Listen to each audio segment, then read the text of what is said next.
இருந்த ஆதாயம் நமக்கு போதும் என்ற மனசு இருக்கணும். நமக்கு போதும் என்ற மனசு இருக்கணும். அதே வேளை ஒன்னும் இல்லாட்டி நமக்கு கர்த்தர்கிட்ட கேட்டுதான் ஆகணும். ஒன்னும் இல்லாட்டி கர்த்தர்கிட்ட கேட்டுதான் ஆகணும். அப்ப கேளுங்கள் அப்பொழுது உங்களுக்கு தரப்படும் வேதவசனம் சொல்லுது. நம்ம காரியங்களை கர்த்தரிடத்துல கேட்கிறோம்.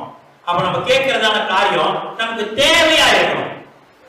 மற்றவங்களுக்கு இருக்கு அப்படின்றதுக்காக நம்ம கேட்க கூடாது. மற்ற அவங்க வச்சிருக்கிறாங்கன்றதுக்காக நம்ம கேட்க கூடாது. நம்மளோட அளவு என்ன, நம்ம எப்படி இருக்கிறோம், இந்த உலகத்துல எப்படி இருக்கிறோம், எதுக்காக கர்த்தர் தெரிந்து கொண்டாருன்றது ரொம்ப முக்கியம். இன்மைக்காக மாத்திரம் நீங்கள் தேவன் மேல பற்றுதல் உள்ளவர்களா இருந்தா உங்களை பார்க்கணும் பரிதபிக்கப்படத்தக்கவர்கள் யாரும் இல்லை. சில பேரு கர்த்தர்கிட்ட வர்றதே சில காரியத்தை பெற்றுக்கொள்றதுக்குதான் பெற்றுக்கொள்வாங்க. ஆனா அவர் சொன்னபடி ஜீவிக்க மாட்டாங்க. சொன்னபடி ஜீவிக்க மாட்டாங்க. ஆண்டவர் என்ன சொல்றாரோ அதை செய்ய மாட்டாங்க. இயேசு கிட்ட போனா சில காரியம் கிடைக்கும்யா, சில உலகத்துக்குரிய ஆசீர்வாதம் கிடைக்கும் அப்படின்னு சொல்லி என்ன செய்வாங்க, ஆசை இச்சையின்படி அவங்க இச்சை என்ன இருக்குது, இச்சை என்ன ஆசைப்படுதோ.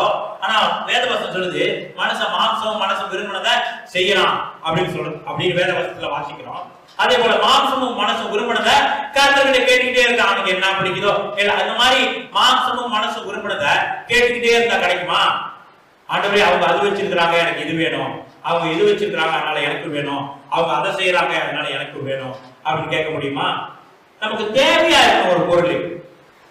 உதாரணம் பிள்ளைகளை படிக்க வைக்கிறோம், ஒரு பணம் தேவையா இருக்குது, யூனிவர்சிட்டிக்கு போறதுக்கு பணம் தேவையா இருக்குது. நம்ம கர்த்தர்கிட்ட கேட்கிறோம், கர்த்தர் பாக்குறாரு ஆமா பிள்ளைங்களுக்கு படிப்புக்கு பணம் தேவை, அதுக்கு லோன் போடுற காரியத்தை கர்த்தர் எல்லாம் வாய்க்க செய்வாரு, கர்த்தர் எல்லாம் பொறுப்பெடுப்பார்.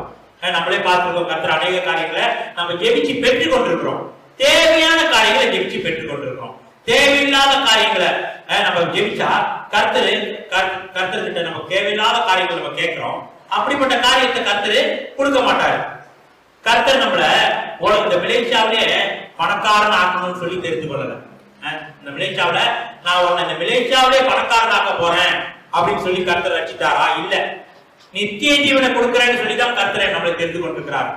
பரிசுத்தத்துல வழிநடத்துறேன்னு சொல்லிதான் நம்மளை தெரிந்து கொண்டிருக்கிறார். நீங்க உண்மையா ஜீவிச்சா அவங்களுக்கு நித்திய ஜீவன் இருக்குது.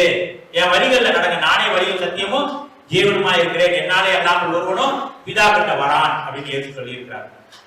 அப்ப பரிசுத்த வழியில பரலோக யாத்திரைக்கு போகும்படியாக கர்த்தரே நம்மளை தெரிந்து கொண்டிருக்கோம். அந்த போகிற வழியில உலகத்துல இருக்கிறபடினால அநேக தேவைகள் நமக்கு இருக்குது. சாப்பாடு தேவை, தங்க வீடு தேவை, போட சட்டை தேவை, எல்லாம் தேவை. அப்ப அந்த எல்லா காரியமும் தேவையா இருக்குது. அந்த காரியம் தேவையான காரியத்தை நம்ம கேட்கும்போது கர்த்தர் என்ன செய்வாரு? நிச்சயமா கொடுப்பாரு. நிச்சயமா கர்த்தர் கொடுப்பாரு. ஆனா நம்ம தேவைக்கு மிஞ்சி பேராசையா கேட்டா கர்த்தர் கொடுப்பாரா?